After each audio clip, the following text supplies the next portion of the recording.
partisanship, divisive rhetoric, reduced willingness to compromise, and gridlock. I think that pretty much says where we're at. But it goes beyond that to at the individual level, because it can lead to alienation, isolation, this feeling of living in a bubble oftentimes. It's because when people are polarized, they really don't want to associate with other people. It can also damage family relationships, friendships, workplace environments, and entire communities driven apart by this. Does that sound like anything that you've ever experienced? Raise your hand if you've actually been there. Have you had trouble at Thanksgiving talking to someone who supports a different candidate? Yeah, well, actually next week I'm going to a workshop we're doing at another church, and I'm actually just going to be in the audience. It's about families and politics. And I participated recently in an interview. There was a reporter here from Holland, of all places. I don't speak Dutch, but he wanted to interview me nonetheless. But he wanted me to bring a family member along. And my daughter, we have a very close relationship. But a few months ago, it really took a turn for the worse because we were on opposite sides of a really tough issue. And we figured out a way to make it work. She's not part of Greater Angels, but I tried a little bit of that stuff on her. But the main thing is, we love each other and we wanted to work through it. Our relationship was important. And we could have just stopped talking about it altogether. But, do we really want to stop talking to someone? Even if it's about politics. We say don't talk about politics, religion, taxes, a few table topics. But, we wanted to work our way through this. So, but it can split families up. People, there are couples that have different sides of issues that have gotten divorced. Even James Carville and his wife was a famous inter-party relationship, marriage, and now they have split up, so it happens. And then finally, it can lead to real animosity and violence. So, it's not a pretty picture. Where does it come from? What creates it? Well, let's see here. Okay. Well, first of all, think about this question from a recent poll conducted by Pew Research Center. I'm a former pollster. I used to work at Gallup, so this is the go-to organization now that I look to for good, reliable data on what people are thinking and feeling in the country. So this is a question about how people feel about politics. People feel exhausted. Look at that. 65% say they always or often feel exhausted when thinking about or talking about politics. They get angry. Are they hopeful? No. 56% rarely or never are they hopeful, and they often feel they do not feel excited about it. So that's part of the problem. And then what do we think about how well the system is actually working? You can see the answers above that 45 and 27, 72% of Americans think the system is not working well or not at all. And that's consistent throughout major groups that you see there, by age and by party. And we start to see a little similarity here, where the differences between people of different parties, when you ask them, they're not quite as big a gaps as you would think, but it sure feels like there are. Okay, that's the slide I wanted to show. So I wanted you to guess at these answers. But what do you think about that? Does that describe you? Are you exhausted by this? Are you angry? How many people would say that they're somewhat or very angry about politics today? What's going on? And how many of you are getting excited about it? Some of us are really excited that first time we're going to vote, or taking our kids or grandkids to the polling place. It could be exciting to have an election, but not a lot of people get excited these days. And a lot of people, as you can see, there don't feel it's working. How do people feel about talking to people that they have disagreements with? They would rather go to the dentist, is how I would say it. So you can see, but it wasn't always like that. Take a look. Okay, this is for everyone, the total, all the people in the poll. It was really not that divided. But now look at the gaps between people about stressful and frustrating. And then look at it by party. It's not like it's both parties. People in both parties feel similarly about this. So again, it's a big problem for all of us. So what causes it? Well, number one, we have issues that divide us, policies, behaviors in our society. So we have different conflicting ideologies and values that are driving it. We look at things differently. It actually has morphed into the fact that people tend not to like people. If I know that you voted for so-and-so or another person, I don't want to hang out with you. I don't want to work with you. I don't want you in my workplace. Where I actually live in Bryn Mawr, so not too far from here. There was a recent political ad for Donald Trump that was filmed at a famous delicatessen, Jaime's Delicatessen.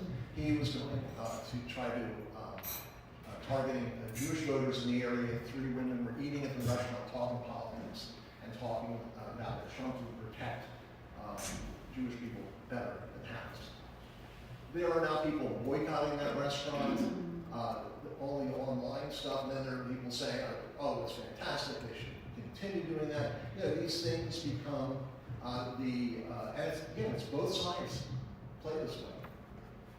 So people have a real strong dislike for other people in the other party or who you voted for, so much so that you won't go to your favorite deli anymore. I guarantee that won't last too long. And then there's a lack of understanding. There are these so-called perception gaps.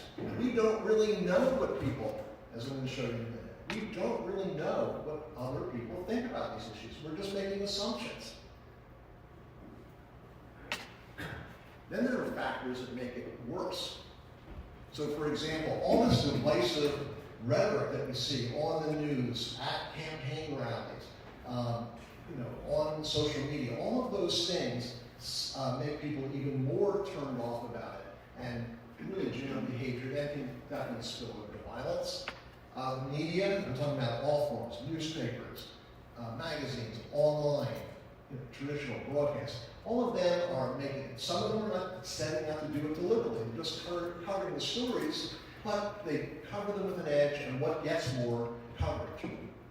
We all know, people tend to, the news media tends to give more coverage of negative things. It's just what gets people to tune in. And we have freedom of the press, which is a great thing, but sometimes, that's going to work against us. Social media, which is really media, but it's not citizen media. It's controlled by citizens. And the anonymity that you often get, like not sitting down with the person and saying that to their face, lets people say whatever they want. And that can cause a lot of problems. We have what we call conflict entrepreneurs. Has anyone ever heard that term before? Conflict entrepreneurs? This refers to people that are deliberately stirring up the animosity. It could be for political gain, it could be for financial gain. Or, as we think about people in other countries doing this is part of a strategy to undermine the U.S. But these are people that are deliberately ginning it up. And another problem, misinformation and disinformation. Misinformation is just accidentally, you put something up, a news story or something on the web, etc. That is not true. But you didn't intend to do that, but it can be just as damaging. And then there's disinformation, where people are deliberately lying to try to have some kind of effect and manipulate people. And then money in politics. Really, that's a big problem. There's not a lot we can really do. Are we going to overturn Citizens United and pass a constitutional amendment in this country to ban money in politics? I don't think so. Not in my lifetime. Can we somehow rein in the news media? Can we rein in social media or make tech companies police their users? No, it's not. Again, it's not going to happen. There's freedom of speech on both ends of that equation.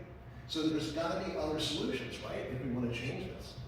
And without turning to regulation or outlawing it, we have to find other ways. And then, of course, there are the foreign elements. So there are countries that are deliberately stirring up the animosity in this country in order to either maybe affect the outcome of an election or just turn American against American and create a more violent, turbulent situation. But it's a lot to go against. And by the way, what do people think personally about people in other parties? Take a look at this. You can see that most people in either party, they tend to think of people in the other party as closed-minded, dishonest, immoral, unintelligent, and lazy. 53% among Republicans and 43% among Democrats consider 4 of these 5 attributes to apply. That's really some serious dislike to say these things about people in the other party. Can we do anything about it? Well, think back. You saw at that concert. We were arm in arm, Democrats and Republicans, liberals and conservatives, along with this sprinkling of people who have no party affiliation and might be independent. Somehow, we were brought together. Now, this is one of the big problems. So, the animosity, the dislike, is the thing that has really turned polarization into something that is a much bigger problem than it used to be. As you saw, there were differences in many cases, but it's made it much worse because of the animosity. We will not sit down and break bread with someone who votes for the other guy or the other guy, or who believes has certain policies, or does or doesn't like the books you read. These are really divisive issues. But at the core of it is the following phenomenon, these perception maps. This is a pretty detailed chart, so I'm just going to kind of sum it up. Take a look at this column here. This was asking how well do Republicans understand Democrats. This was all about teaching history in schools. I mean, that's a fairly divisive issue these days. People have different points of view on this. But in this column, in this column here, we can see the gap between what Republicans think Democrats would say in response to these agree-disagree questions versus what they actually do. And the gap ranges anywhere on these from, 29% all the way up to 47%.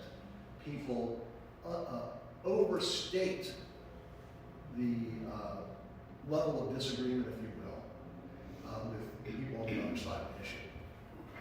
Okay? And again, this is the same thing happens with people on the other side. How well do people understand? How well do Democrats understand Republicans? Again, these range from 22% all the way up to close to 60% in some of these questions. By the way, I'm going to make these slides available to Wendy, and she can figure out how to distribute them and post it. You're welcome to have this information. It's all in the public domain, so you're absolutely free to have it. So, what's the conclusion from this? Americans are divided, are less divided than most of the state. The good news is, for those worried about the character of the country, the majority of Americans hold views that may not be as different from yourself. And this is from an organization called More in Common that studied this. They look at all kinds of issues, and they have found consistently over the last 5 years, whatever the issue, that these types of perception gaps exist. What's the cure for that? There's a pretty simple cure. Any thoughts? What do we do about this?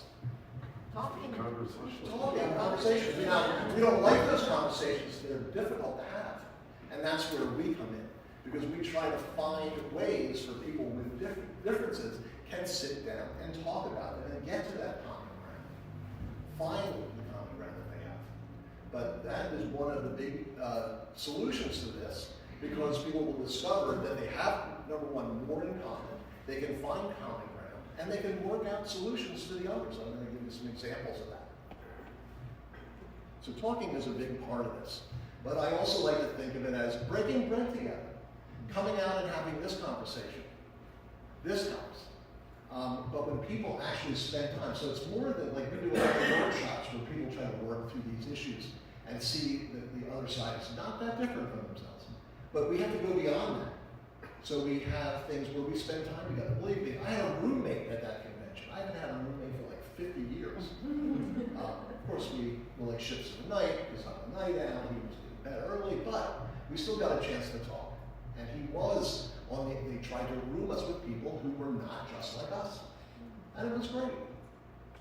So, really not just talking, but also doing things together, whether it's over a meal or building a house for Habitat for Humanity. One of our local chapters did that.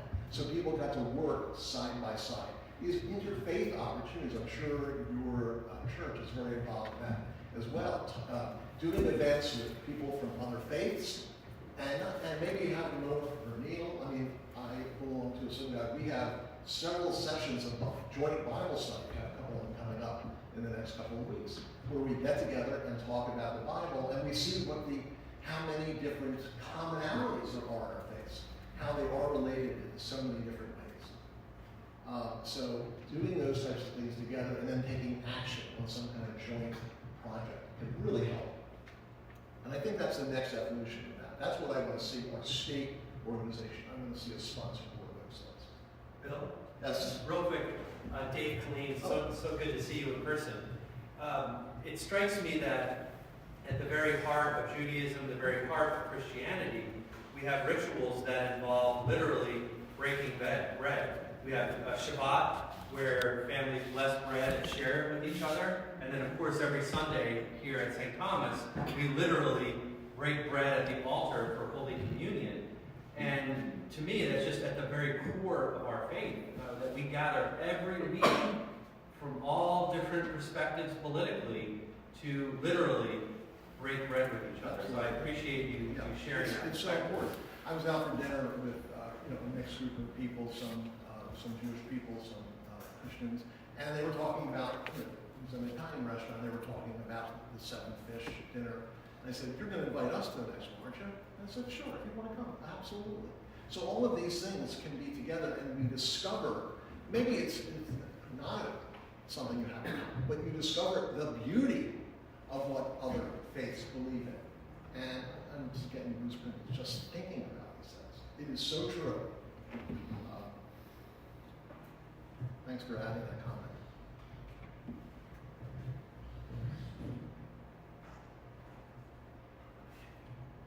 So, can it be reduced? That's my cue to tell you a little bit more about Braver Angels. The founding of Braver Angels is kind of these are the 3 founders. We're going to talk about people with differences. Age can be a thing of difference. Age, where you live, urban versus rural, there are all kinds of ways that we tend to get divided.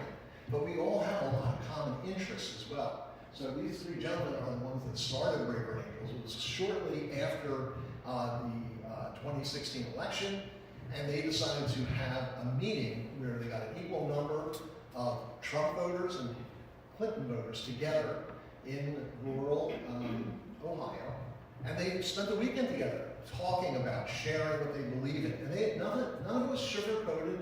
People said, this is what I believe in, this is what, and people exchanged the ideas, and they had a fantastic time together. Out of that was our first red-blue workshop, where people from both parties came together in equal numbers to talk about what they believe in and exchange that information. So that was the first of our red-blue workshops, and from that, the organization was formed. It was initially called Better Angels, after a speech from, I guess it was Lincoln's first inauguration.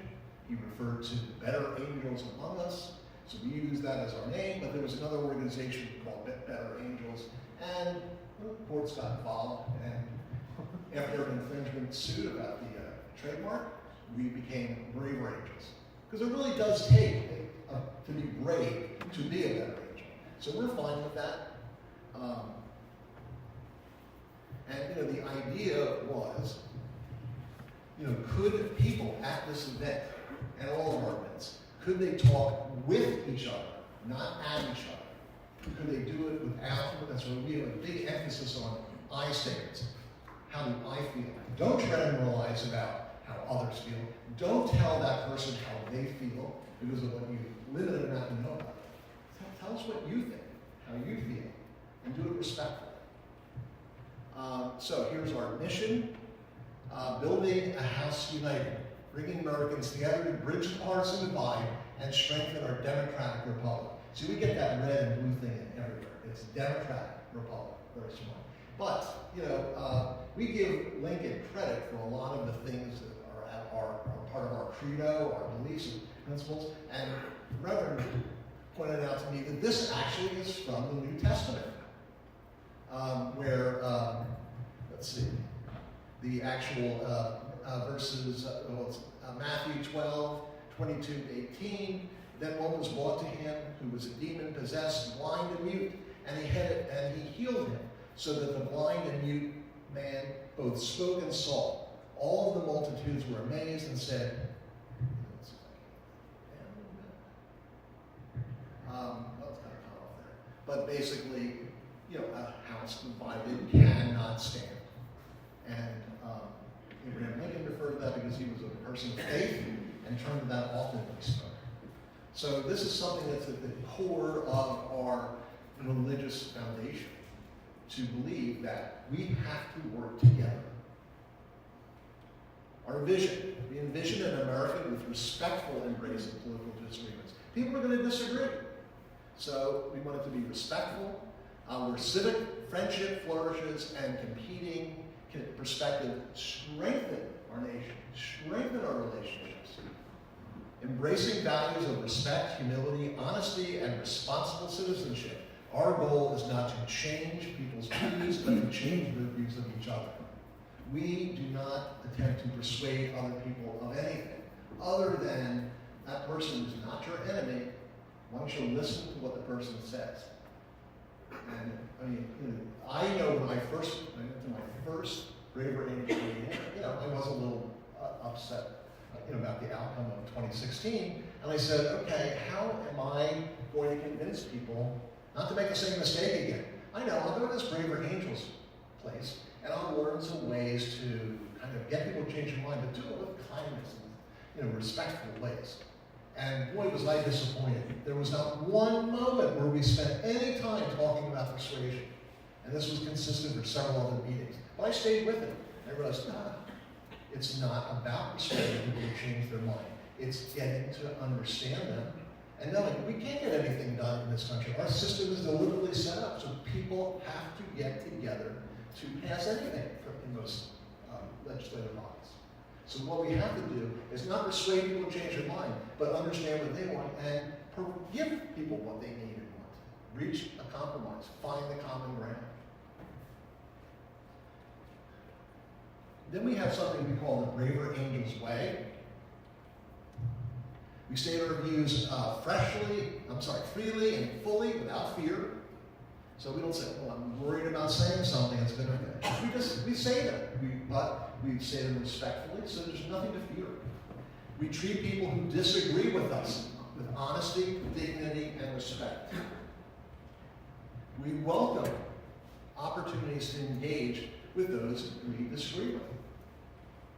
We believe all of us have blind spots, and none of us are not worth talking to. Any English teachers here that can translate that to We seek to disagree accurately, avoiding exaggeration and stereotypes. We look for common ground where it exists, and if possible, find ways to work together. We believe that in disagreement, both sides share and learn. And finally, in Braver Angels, neither side is teaching the other. I know what you should think. I'm going to explain this to you a little bit better and more clearly. No, we're not teaching anybody anything. We are giving feedback on how, or we're not giving feedback on how to talk, what to think, or to say things differently. That's why it says I statements. This is how I feel. How do you feel? And why do you feel the way you do? Because you might learn something about the circumstances of why someone feels the way they do, and then it might make sense to you instead of demonizing it. Okay. The remote isn't working, just use the arrow keys on the keyboard. Possibly overloaded this, right?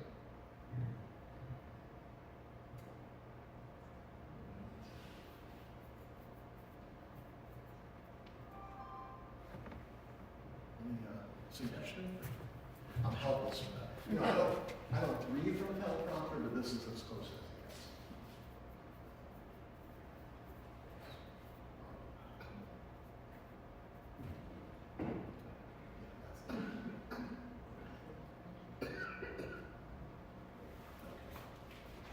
All right, so this is kind of shows how we are organized. We love diagrams.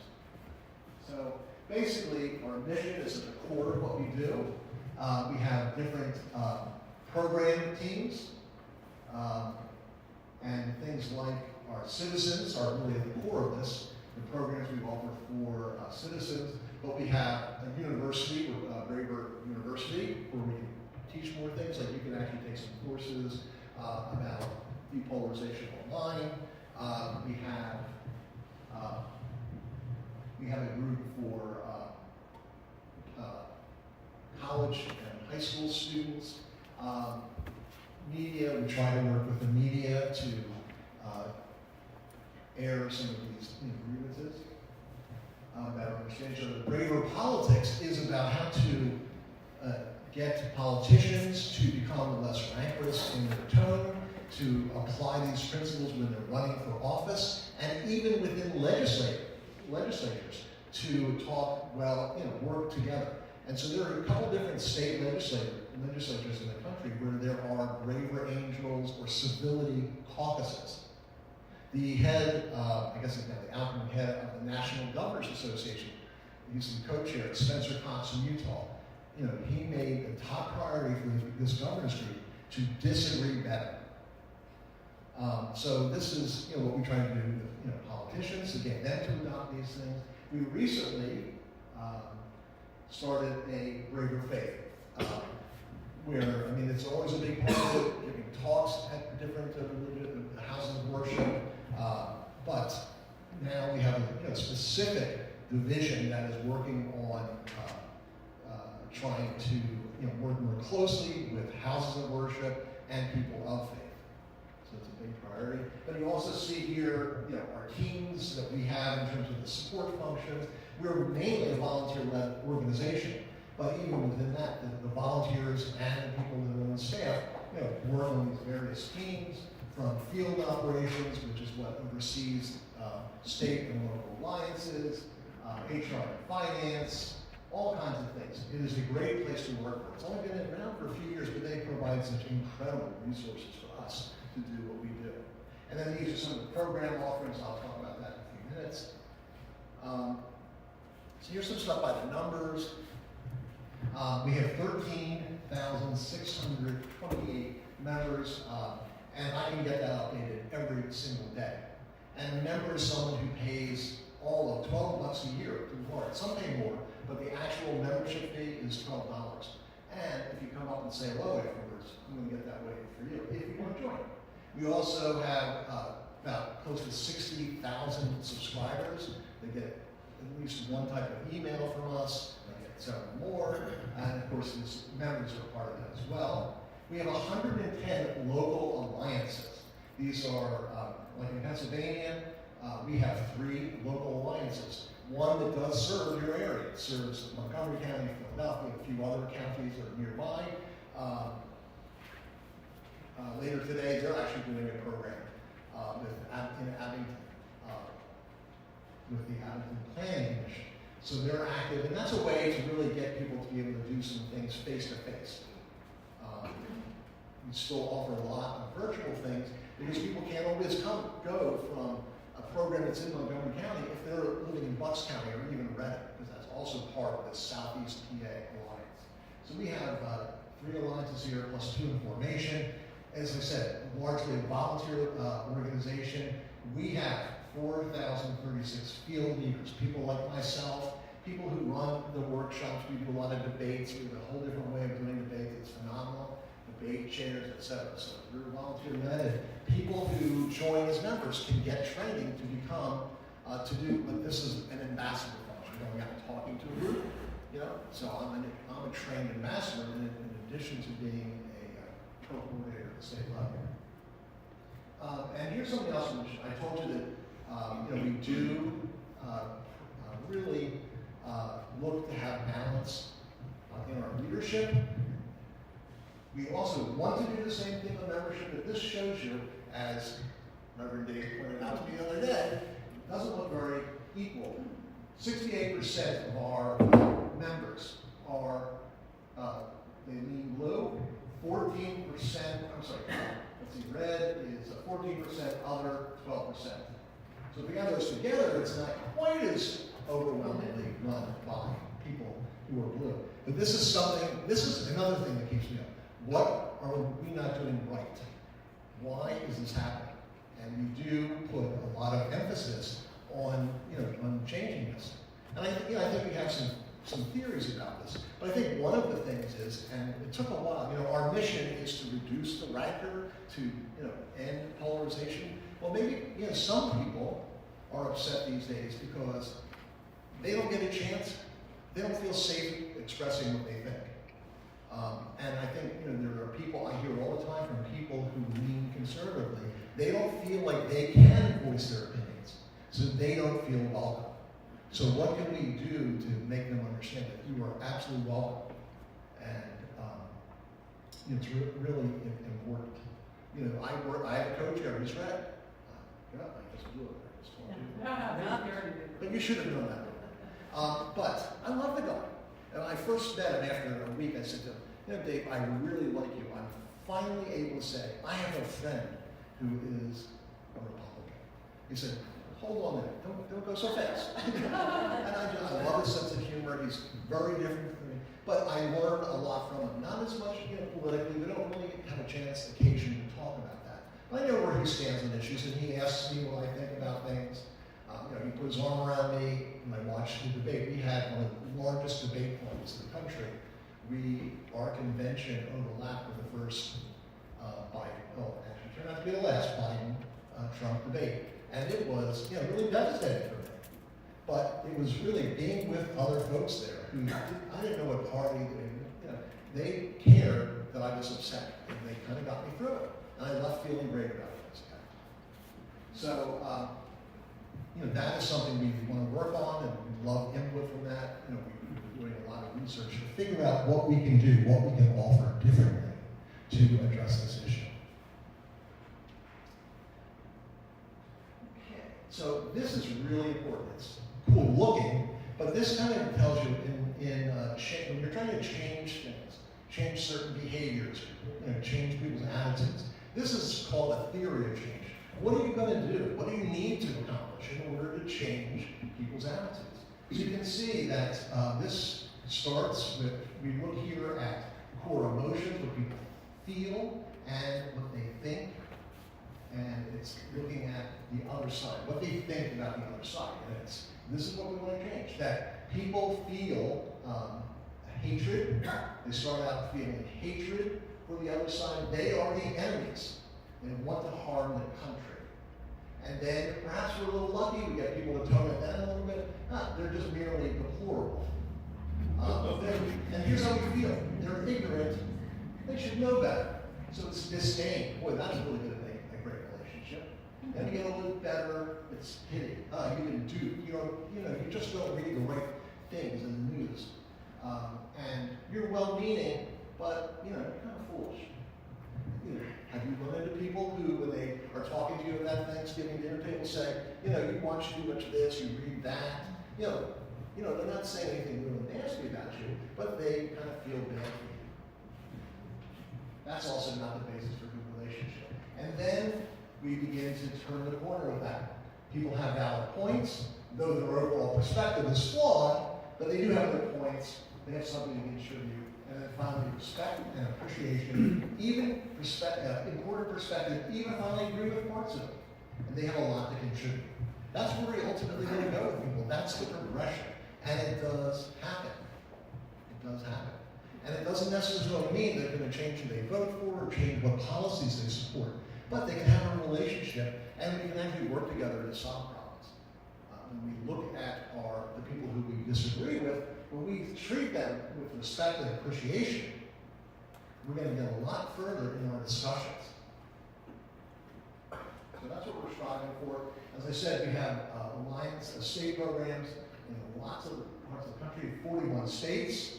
The ones in white are the ones who don't have a state program. We also have, we also have alliances. We have over 111 alliances now, and it's growing almost every week.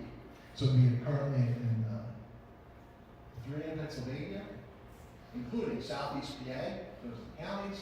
We also have one in Bloomsburg, and this is a real success story. It's small, but the 2 women that run this, they are known throughout Great Ranges as the Karens. The coordinators, both chairs are first name are Karen. And they have helped, they work together, but they're also really good friends. But it didn't start out that way. But they are just such thoughtful, hardworking people. It works. And then we have one in kind of that feeling of a group that they're part of. Okay. And so this tells you a little bit about what we do. We do various in-person and virtual programs, skills workshops. We have evenly balanced workshops, so these red-blue workshops, or the common ground. We're trying to specifically look at generating solutions to a problem, which I'll talk about in a moment. We call those common ground workshops, and then we have specialized programs, like we have this family politics program coming up, and also we have our debates. And in our debates, they're very formal in terms of, we have a chair. When you speak, you do not speak to the last person. You ask questions through the chair, and it's one person.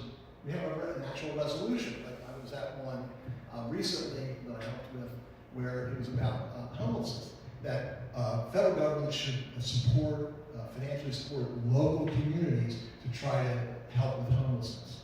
And we had someone who spoke in favor of that policy, and someone who spoke against it. And we just rotated back and forth. And we never decided, who won. There's no winner.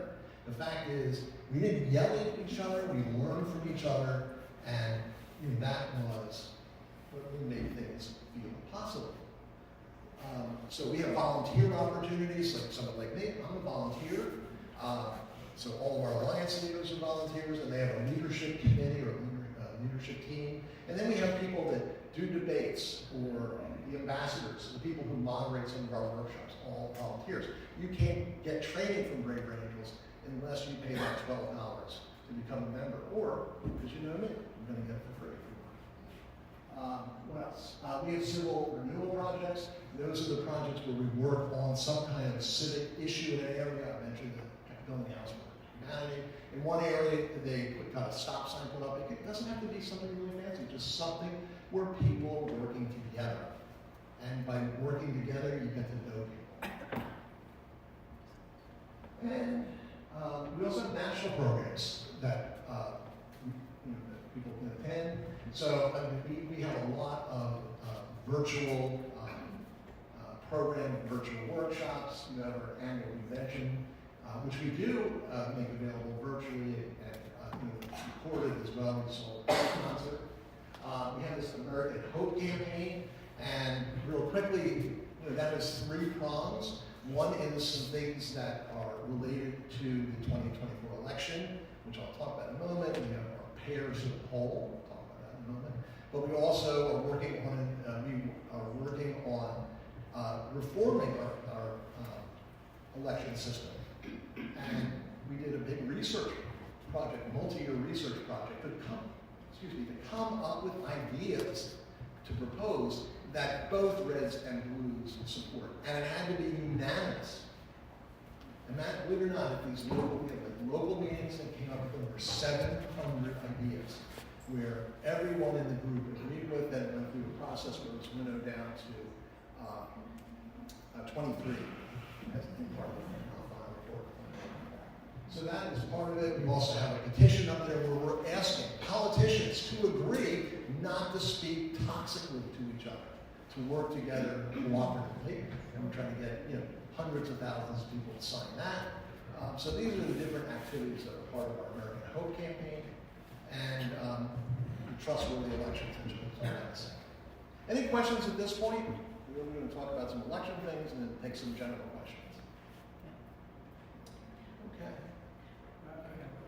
I do want to just give you a sense of the impact. This shows some of the numbers. Very, very good by the number. How many people? Yes. There's a question. Oh, sorry. Is there a question? Ed? Yeah, I have a question. Yes.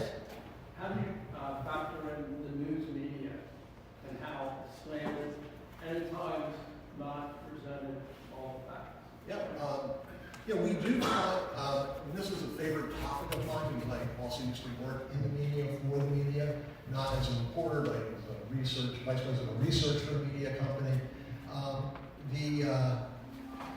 The media is very difficult to get them to change the way they do things. For some, it's built into their model. I think if you look at Fox and MSNBC, it's their model. That's how they get viewers, is by having a certain slant.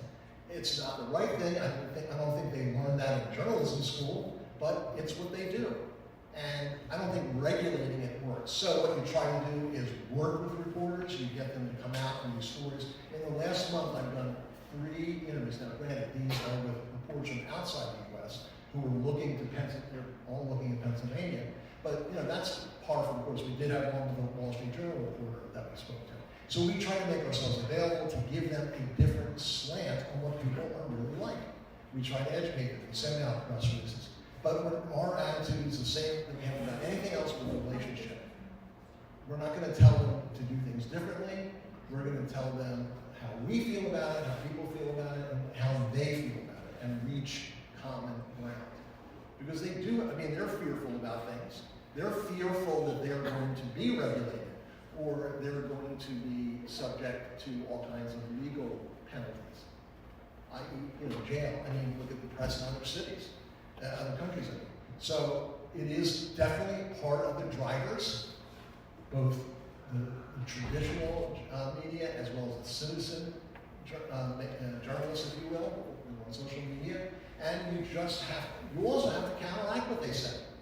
That's why we do a lot of public events, press releases, other types of things to get our message out. I remember when I worked for the parent company of the Philadelphia Business Journal, the parent company. I remember it was at a time when former Mayor Rendell was in the publisher's office saying, "Why are you continuing to slam this project? It's going to do so much good." Now, it wasn't about a stadium. It was about something else in the Market Street area. And I said to him, this is what, because the paper had a breaking negative story about it. And I said to him, that's what they live for. That's what a reporter lives for. So if you want to get your story out there, I have a really good idea for you. Buy an ad. That's how you get to tell your story. Or you can do public relations to tell your story. It's everything in our society is kind of like that. You don't get things handed to you. So it is possible to ratchet it down. But they also do a lot of good things. You cannot forget some of the investigative stories and some of the things that they expose. So does that help with your question? It does in some respects, but I have to say all news services have a slant, but if they don't disseminate the news accurately, then I really have a problem with, or they're just not reporting the news, or like One American News got removed from the broadcast any longer. Yeah. So Yeah, it's definitely a problem. Now, another thing is, a lot of times, people that work for a newspaper or other type of media, they're giving their opinion a lot of times. And even if it's not, even in a news story, you're right, they have an angle. They look for people who will speak to the angle that they're trying to talk about. There's no question that happens. But at the same time, you will find that a reputable news organization will say that this is an opinion piece, or this is an analysis piece. This is not straight news. But even in the straight news, it happens, and you know when that is. Now, one of the problems is, and I think it's a little unfair, that social media does not have to play by the same regulations. You have a paid spokesperson in a newspaper, you have to label it an advertisement. You don't have to do that on the internet. They don't play by the same rules, which gives them a big advantage. But, you know, it evolves. So you're absolutely right. And you as an organization have to, and this is, you know, one of my specialties, is getting your own side of the story out. And you have to, you know, find reporters that will do that. Good work. Okay, so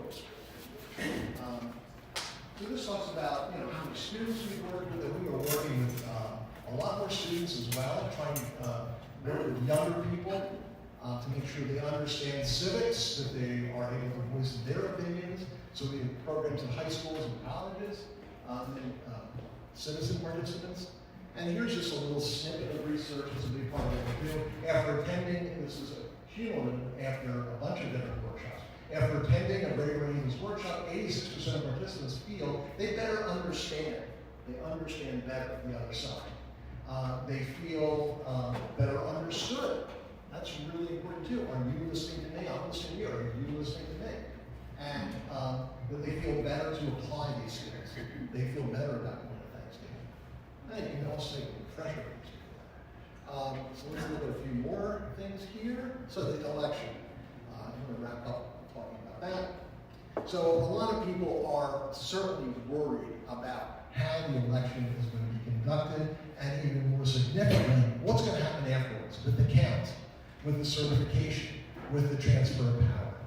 So we'll talk first about the election itself. What our polls tell us? Well, my good friends at Pew, they've just released a study saying that people, again, this shows you, you know, are we getting a true picture when we listen to the news about this or read social media? No. People are not as concerned as you would think they would be about how the election, the security of the election. So according to the study that was just released, let's see, it was, numbers here, 73% of voters feel that, 93% of voters feel the election in their area is going to go well or will be run at least somewhat well or very well. And these numbers are consistent with what we saw over the past 3 national elections. 73% feel across the U.S. they're going to be run somewhat well or very well. Again, certainly consistent with what we saw in 2020. So this is, you know, people are not as afraid of the experts. I go to meetings where the experts are talking. What are they doing? It's because they're more prepared. They know what might be coming, so they are prepared. They have also laws have changed to tighten certain things up. So, and they're also going to be the most watched elections in the sense that there'll be a lot of observers in the poll. When you go to the polls, you're going to have to go through a phalanx of all kinds of people. Some are there to give out literature for a client, but for a candidate, some are there as observers. It's still, you know, the way it is. But by and large, people that run elections, they're very dedicated, they're committed to doing it fairly, and they feel prepared. Yes, there have been threats, but law enforcement is engaged in this process. So people are not, you know, as concerned about the election itself. What are we doing? Well, for example, we are sending people in pairs, we answer volunteers, red and blue, who would like to spend part of their election day at a polling place near where they live and pass out literature about us. And make, when I say a pair, it's a red and a blue, and talking about the fact that, hey, I voted for Trump, I voted for Harris, and yet here we are working together. It can be done. So that's happening all over the country. It was started by one of our leaders, and she and her father hadn't been speaking together. They were in real strain in their relationship. They talked about it, and in fact, they came to the convention to introduce this new program and said they will be at the polls together. So that's where this came from. So you may see some people like that at some of the polling places. On election night, we're having an election night gathering on Zoom to try to, you know, give people some comfort, get, you know, buck up their spirits, so to speak. There is the link for it. If you can just copy it down, if you want to, you're all welcome to attend. And I think one of the big messages is don't expect to go to bed on election night knowing who the next president will be. No matter what a candidate tells you, it's not going to be decided. There'll be some states where it's absolutely the votes haven't all been counted. And then there has to be, recounts where necessary, et cetera. So it's not election day, it's election week. We'll be lucky if we know it that week. And then there are legal challenges. So we have to kind of change our expectations. Just because it's taking a while doesn't mean it's corrupt or it's being toyed with. There are a lot of steps to go through to protect both the people's vote as well as the candidates. So we're going to have that, and just keep that in mind. Change that expectations. Don't expect to know who the winner is. And then different resources. On election day, if you have a problem, the number to call is, and I, again, researched lots of different organizations. This is a group that has 300 local and state and national partners in this effort. It's called Protect Our Vote, and all you need to do is if you observe a problem or experience a problem, you can call 866-OUR-VOTE. Couldn't be easier, and report the problem. Or if you want to talk locally, the state has a number you can call, 877-VOTES-PA. So, again, whether it's you experienced it or you witnessed it, call. Okay, you will get a response. After the election, well, as you know, people, once and while the vote is being calculated, and then even once it's tabulated, there's still going to be issues about who won, and there will be legal challenges. So what do we do? Well, here's the timeline that's going to take place. The tabulation process starts November 5th. It has to end December 11th.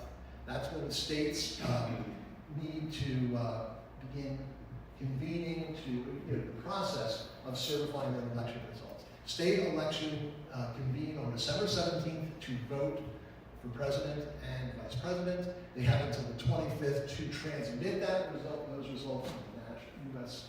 archivists, and then who then sends them to Congress. These dates are not specifically these numbers. It's because it's got to be the first Tuesday or the first this or that, and it happens to fall on that date. So but these things are mandated, and so they're working against the clock. Then Congress convenes on January 3rd. The new Congress is sworn in, and they vote on January 6th. They accept the votes and vote the Electoral College. Bill? Yes. No, yes. I was just gonna, Let's go. where it's Yeah. 12:30, just kind of Okay.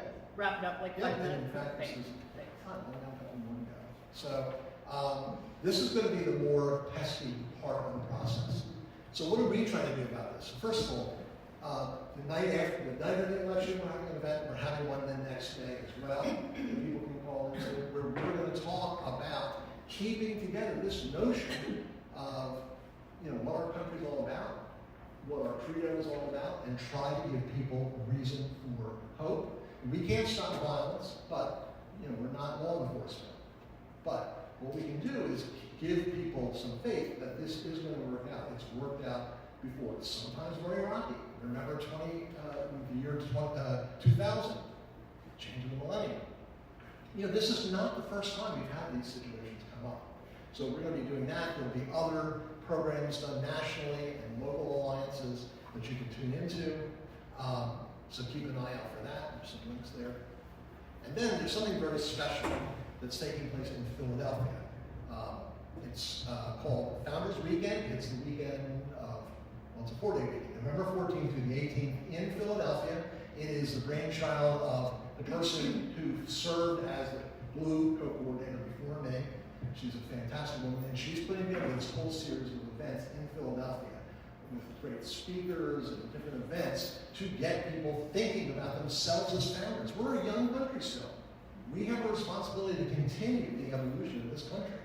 So that's what's taking place. And I just want to point out on the Saturday, that's Brave Angels Day. We're going to be doing a red-blue workshop where 8 Reds, 8 Blues are going to talk there about their differences and their things they have in common. And this is, again, balanced. They've already been selected, so it's not like it's still open to the public to witness it, which is an important part of that entire process, actually. But the actual Reds and Blues will be talking with each other, have to be chosen because they need to make sure they get an even number of people.